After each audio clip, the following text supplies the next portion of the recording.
Merci beaucoup Fabien de nous accueillir aujourd'hui dans ton atelier. J'adore visiter les espaces, voir comment la magie opère. Comment vas-tu? Je vais très bien, merci beaucoup. Ouais. Oui. Il est vendredi, il fait beau, donc ouais, on a surfé hier. Donc ça La va vie est très belle. bien, ouais, la vie est belle. Ouais. On commence. Aujourd'hui, toi, tu vis de ton art, ce qui est quand même assez rare. En tout cas, moi, je connais pas beaucoup de personnes qui le font. Est-ce que être artiste et vivre de son art, ça a toujours été une évidence pour toi? Non, je crois pas du tout. Adoré dessiner. Et quand j'étais enfant, j'ai toujours dessiné dans mon adolescence, mais je crois à l'époque, je n'avais pas vraiment une idée comment on peut vivre de son art. Pour moi, il y avait les artistes dans les musées avec des œuvres énormes et c'était vraiment pas dans mon univers. Ouais. Et en même temps, moi, j'adorais dessiner des bandes dessinées, tout ce qui était super-héros et Marvel et tout ça. Donc pour moi, une carrière là, ça serait une carrière comme artiste de bande dessinée. C'était un rêve à l'époque, mais j'étais refusé de 2 écoles d'art quand j'avais 18 ans, 19 ans. Puis c'était vraiment c'était fini pour moi la carrière comme artiste. Ça fait 10 ans où j'ai découvert les artistes indépendants sur Instagram.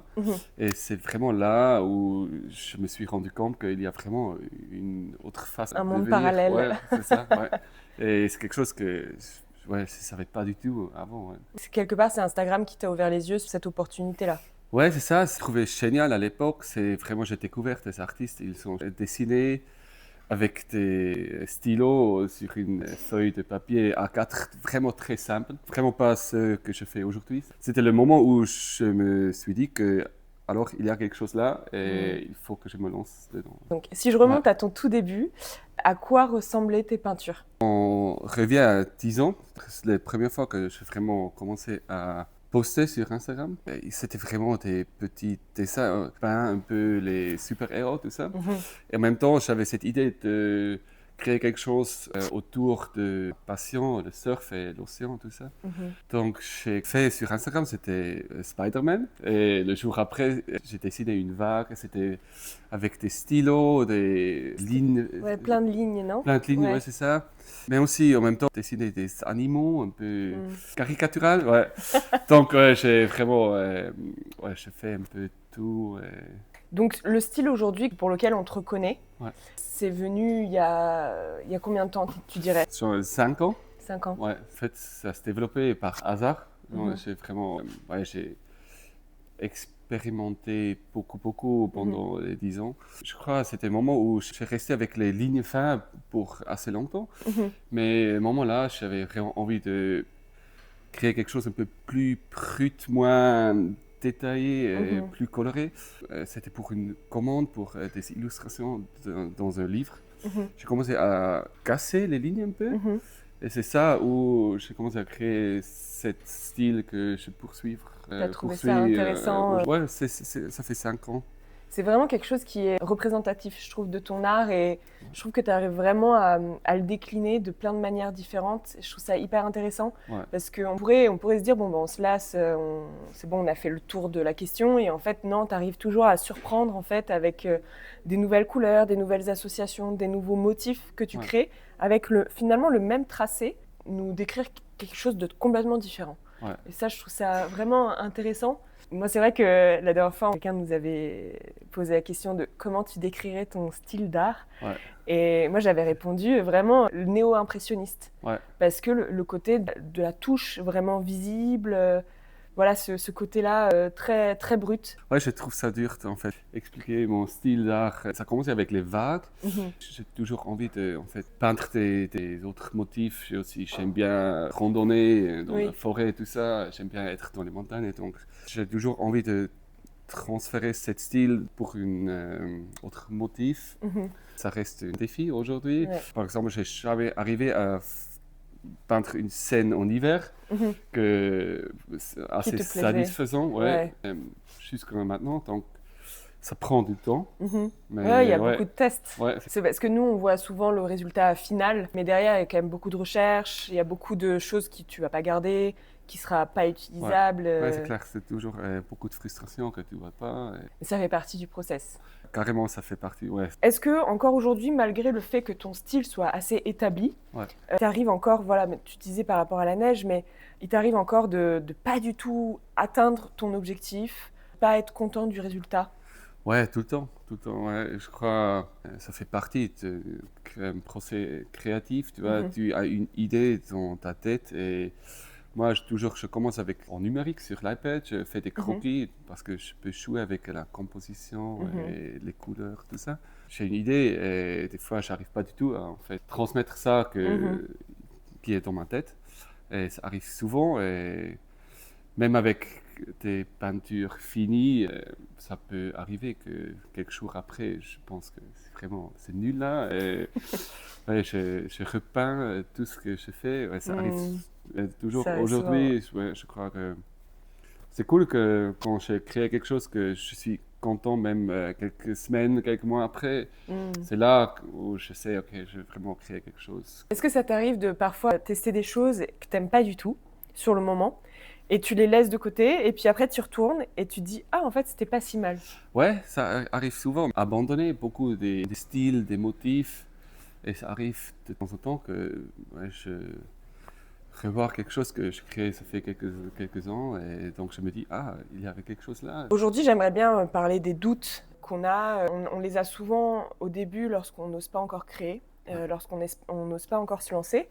Mais j'imagine que les doutes, ils ne nous lâchent pas vraiment tout au long de notre carrière. Est-ce que tu as encore des gros doutes, encore aujourd'hui? Est-ce que parfois tu te dis, mais non, mais ça va s'arrêter, cette vie que je me suis construite? Comment tu vis avec ces doutes, si tu en as? Ça ne sait jamais arrêter et avoir des doutes, je crois. Il faut juste apprendre à vivre avec ces doutes et gérer les doutes. C'est clair que des fois, je sais pas, aussi... Ça arrive souvent que je vois quelque chose sur Instagram et je trouve, parce qu'il y a tellement beaucoup d'artistes géniaux sur Instagram et je ne sais pas si en fait moi j'ai quelque chose unique comme eux. Donc ça m'arrive souvent, mais... C'est la comparaison avec d'autres personnes. Oui, ça arrive, je crois, à tout le monde aussi. On a commencé des expositions et là tu as envie de peut-être exposé dans une galerie que tu as trouvée sur Instagram. Mais souvent, tu ne reçois pas une réponse de ça et ça peut aussi donner des doutes. Même sur Instagram, quand tu ne reçois pas assez de likes, ça peut arriver que c'était quelque chose. Ça y est, c'est fini. Ça vaut pas la peine, ouais, c'est fini. Ouais. Mais je crois en long terme, c'est toujours très positif. Tu vois, c'est des phases assez courtes où j'ai des doutes. Mais tu gardes ta vision, tu as la vision en tête et tu la gardes malgré les doutes, malgré la comparaison, malgré les découragements. Tu gardes ça en tête. Ouais. Je crois que c'est vraiment ma personnage. Je crois je me construis comme ça. Je suis presque toujours très positif. Je me rends compte que j'ai créé quelque chose la plupart du temps. Je sais que en fait j'ai quelque chose là et ça m'encourage de continuer. Ouais. Mais tu fais bien parce que c'est très bien ce que tu fais. Merci. Est-ce que la page blanche, elle existe pour toi? Comment tu la gères? Franchement, non, pas trop, je dirais. Je crois que j'ai plus des idées que temps pour en fait, peindre toutes les idées que j'ai.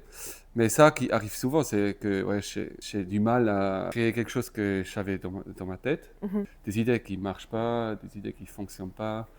Des fois, il faut les laisser tomber, il faut prendre un peu plus de temps pour y arriver.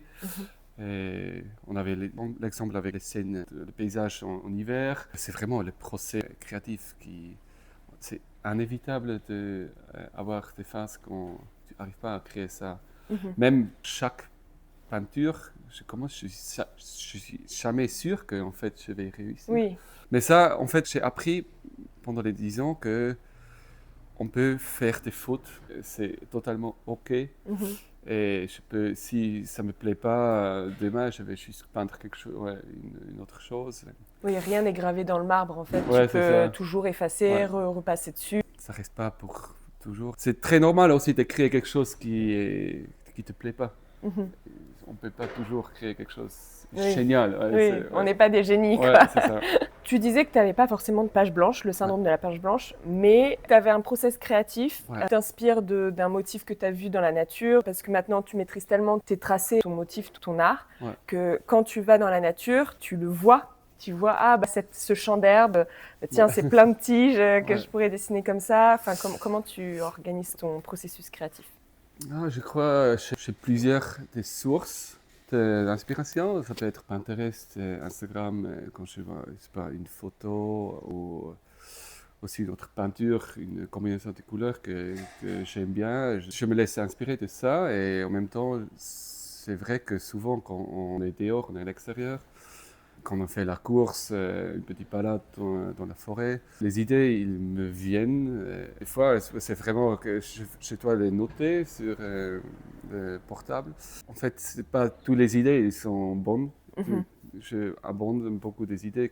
Je me réveille à 2 heures le matin et les idées, c'est vraiment, ça cesse jamais le moment où les idées deviennent. Mhm.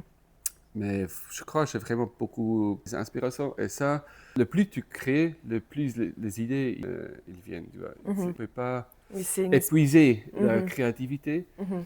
C'est quelque chose qu'il faut vraiment entraîner en fait. Et Mhm. c'est pour ça que je dirais il faut vraiment lancer dedans. Il faut commencer à créer parce que ça s'alimente constamment. Ouais, Ouais, c'est ouais, un processus. Une fois que tu te lances, que tu ouais, as des idées, c'est comme un muscle, en ouais, fait. ouais, c'est ça. Ouais, c'est comme un C'est muscle. Ouais. plus tu vas le faire, plus Ouais. tu vas être meilleur Ouais, et plus et... tu vas être inspiré et tu Mhm. commences à avoir une autre perception et tu vois des choses Mhm. que peut-être tu n'as pas vues avant. Plus tu crées, le plus tu arrives à chercher les idées et trouver les idées. Hmm.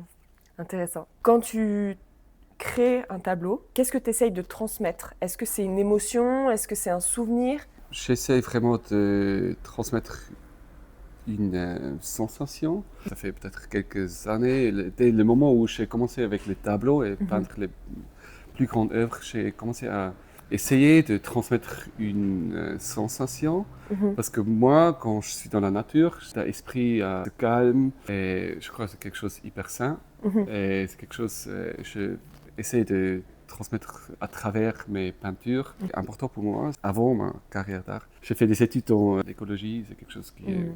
proche de ma cœur. Un but de mon art, c'est vraiment de montrer les gens la valeur, une nature, des forêts, de l'eau. Bon, ça vaut la peine de protéger. Ça fait 10 ans maintenant que tu fais ce métier, que tu as cette carrière. Il y a eu un shift il y a 5 ans Ouais. où tu as vraiment commencé à toucher du doigt à ce que tu fais aujourd'hui. Est-ce que tu es satisfait de ce que tu fais aujourd'hui?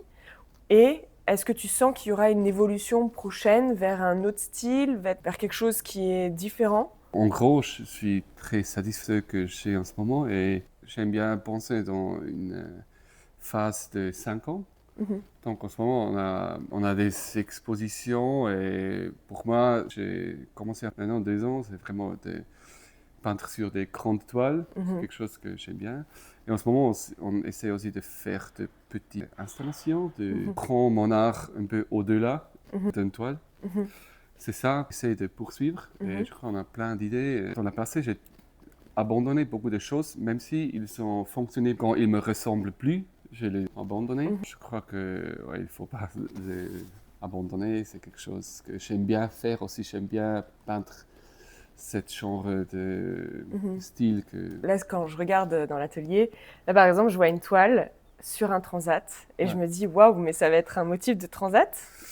c'est quelque chose qu'on a fait pour nous. Mhm. C'est pas l'idée de business derrière Oui. ça, mais ouais, c'est vrai, on a aussi déjà fait pas mal de collaborations avec des marques et moi j'aime bien faire ça aussi, de travailler avec des marques, parce que aussi ça me force un peu de m'adapter. Mhm. Ça te donne des contraintes. Ouais, c'est ça. Ça peut être fatigant de travailler pour quelqu'un d'autre. Oui. Mais d'habitude, il y a quelque chose de bien qui vient de ça, parce que ça ouvert un peu Ouais. l'horizon. Ouais. Les C'est ça, possibilités, ouais, les les... possibilités. Et des fois, il faut me limiter, et ça m'aide aussi beaucoup. Il faut te limiter, et ça, c'est aussi quelque chose, c'est un vrai challenge, et Mhm. ouais, quelque chose que ça me plaît beaucoup. Donc, vivre de son art. À quel moment, en fait, tu t'es dit que tu pouvais en vivre, que tu pouvais tout quitter, ta vie d'avant, Ouais, et te lancer à 100% dedans? un peu tous le même moment, en fait. Mhm. J'ai découvert ce style, et en même temps, j'ai percé un peu sur Instagram. Mhm. Je crois que c'était là où j'ai aussi commencé à vendre des affiches régulièrement. C'est le moment là où ouais, je me suis dit, j'ai quelque chose à poursuivre là. Et aussi, j'avais un peu la sécurité que ça ne va pas disparaître Mhm. dans quelques semaines. À le moment là, j'ai déjà fait l'art en plein temps. pendant 1 an. Mhm. C'était le moment où j'ai commencé à chercher des boulots à côté de mon art parce que j'avais du mal à l'époque de gagner assez d'argent, trouver ce style et ça a vraiment commencé à marcher très bien. Ouais. C'est au bout de 5 ans où tu as exploré différents styles, puis tu as trouvé le style qui convenait bien. Et après, pendant 1 an, tu t'es laissé la chance à 100% d'être sur ton art, même si tu avais des petits doutes. Et en fait, il s'avère que là, tu as percé sur Instagram à ce moment-là, quoi. Donc tout a été logique, tout a découlé, en fait. Finalement, c'est un peu comme une association de... T'es sur la bonne voie. Finalement, c'est comme si l'univers te disait « Oui, ok, là, tu touches du doigt un truc qui est bon et ça coule de source. » Les choses se sont alignées à ce moment-là, finalement. Ouais, je crois que c'était vraiment le résultat de croire à moi. J'avais pas mal de pression, mais j'étais toujours convaincu que c'est ça que je vais faire. Même si j'ai dit à tout le monde que je vais prendre 1 an pour l'essayer, mais dans ma tête, c'était déjà fait. Tu vois. Je ne voulais pas retourner à un travail. Et pour moi, il y a une pression qui vient et il faut le gérer. Et j'arrive à gérer cette pression pas mal. La pression La financière. pression, ouais. Ouais, la pression, il faut créer, il faut la pression financière. Et tu sais pas, en fait, moi, je sais pas comment on va gagner l'argent dans 3 mois.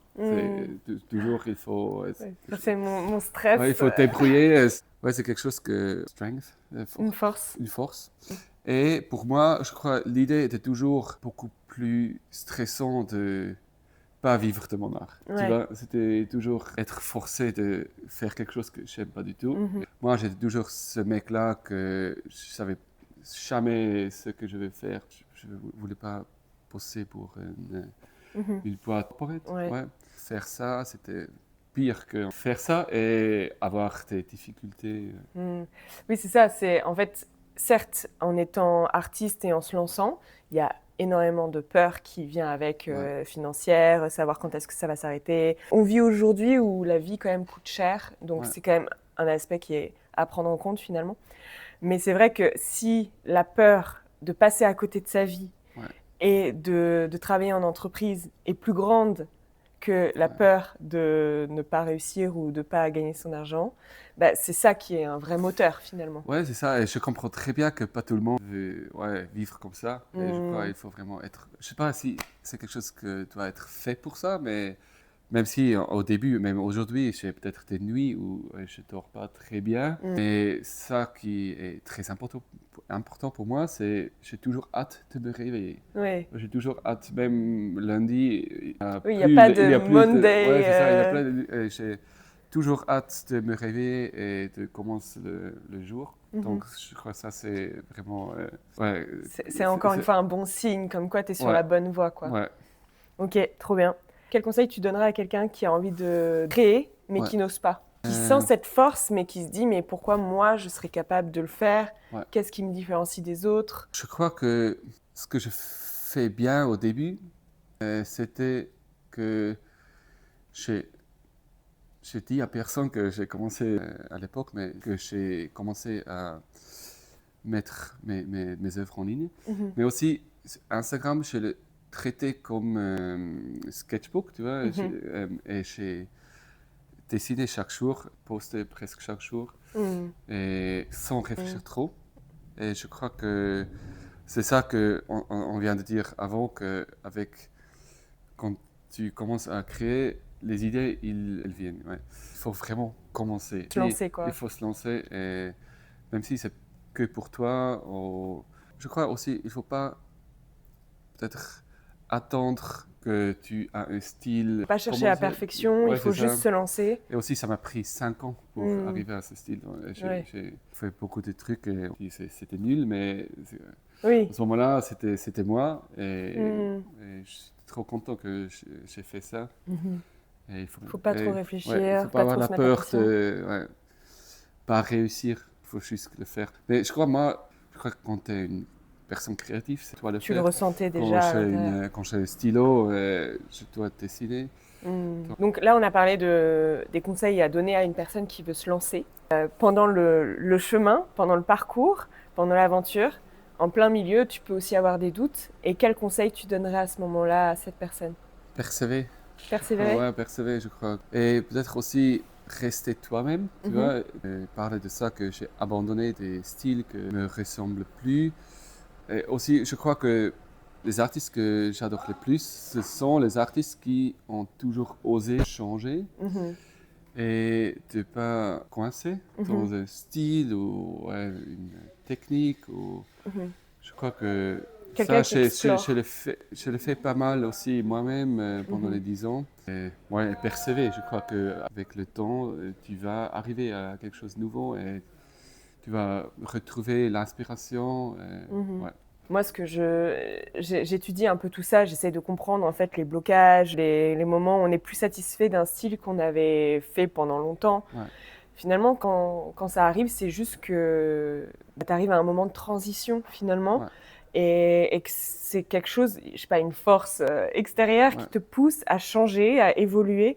C'est pas forcément négatif et il faut pas abandonner, c'est juste quelque chose. C'est comme un petit coup de boost, tu vois, un petit coup de pied là de je ne sais qui te dit il y a autre chose qui t'attend quelque part, quoi. Ouais, c'est ça. Je trouve ça très naturel aussi. Et il faut aussi savoir que même si tu peux essayer quelque chose et peut-être ça marche bien, c'est vraiment ton nouveau style, mais pire cas que c'est pas, t'as perdu rien. Essayer quelque chose, il faut pas toujours être une sensation. Tu vois, moi je me dis aussi souvent que quand tu vois un peu les artistes vivants, les grands artistes aussi, tout c'est déjà fait. Il n'y a pas quelque chose. C'est hyper dur de faire quelque chose qui n'a jamais existé. Donc ça me aussi enlève un peu la pression parce que tu vas pas penser que tu crées quelque chose qui n'était jamais là. Il faut juste créer et rester toi-même, je crois, et tu vas arriver à quelque chose qui... Donc finalement, pour une personne qui commence ou même qui a des doutes pendant le process, ne pas chercher la perfection, en fait. C'est juste tester, se lancer, et on verra bien si ça aboutit à quelque chose. Mais je pense qu'on est dans une ère aussi où finalement Instagram nous montre en fait des gens qui sont successful, qui réussissent, qui sont des stars, et je ne sais quoi. Et on ne voit pas forcément tout le processus avant. Souvent, ça nous ramène à nous en nous disant mais waouh, j'arrive pas à atteindre ça. C'est-à-dire que moi, je n'y arriverai pas. Alors que non, c'est juste que nous, on n'a pas vu tout le processus des personnes avant. Mais nous, on est dans le processus, on n'a pas encore atteint cet objectif, mais ça ne veut pas dire que ce n'est pas intéressant finalement. Ouais, c'est clair. Et je trouve aussi que, parce qu'on vient de parler du début, c'est vraiment la quantité est beaucoup plus importante que la qualité. Il faut vraiment juste créer et pas... Je crois l'ennemi de la créativité, c'est le perfectionnisme. Et au début, j'ai créé beaucoup, j'ai dessiné beaucoup. Maintenant, je vois c'était nul, mais quand même, il y avait quelque chose et j'ai sans ça, progressé quand même, tu vois, même si maintenant, je trouve ça pas trop génial. Mais oui, mais ça fait partie du process. Quoi. Sans ça, tu ne serais pas là où tu en es aujourd'hui. Quoi. Ouais, c'est ça. Pour toi, la plus grosse erreur quand on débute, c'est de penser qu'on va y arriver direct? Je dirais pas parce que moi, je pensais ça. Tu vois, je suis très impatient. Il faut se projeter aussi, tu vois. Et je trouve ça quelque chose de sain. Projeter avec tes énormes œuvres dans une musée. Oui, la visualisation. C'est bien de se surestimer. Je crois que j'ai toujours surestimé moi-même. Oui, c'est ce qui te pousse. Tu vas te oser comme ça, avec cet état d'esprit. Être critique envers soi-même, c'est ce qui nous pousse à être encore meilleur. C'est pas forcément quelque chose de négatif finalement. Ouais, non, pas du tout. Je suis aussi ma plus grande critique et je trouve ça très normal. Et je suis presque jamais vraiment content. Mais il faut vivre avec ça. C'est ça. Très bien. Bah, du coup, pour finir, la fameuse question. Si tu devais résumer en une phrase la créativité aujourd'hui, qu'est-ce que ce serait? Perfectionnisme, c'est genre l'ennemi de créativité. Pas avoir peur de se tromper, quoi. C'est aussi une façon de vivre, la créativité, c'est une façon de vivre. Pour moi, c'est la meilleure façon de vivre dans un monde de créativité entouré avec art, et musique et tout ça. Ça me donne beaucoup envie de vivre la créativité. C'est un peu le moteur de ma vie. Ok, trop bien. Bah, merci beaucoup. Vous êtes bienvenue. Merci.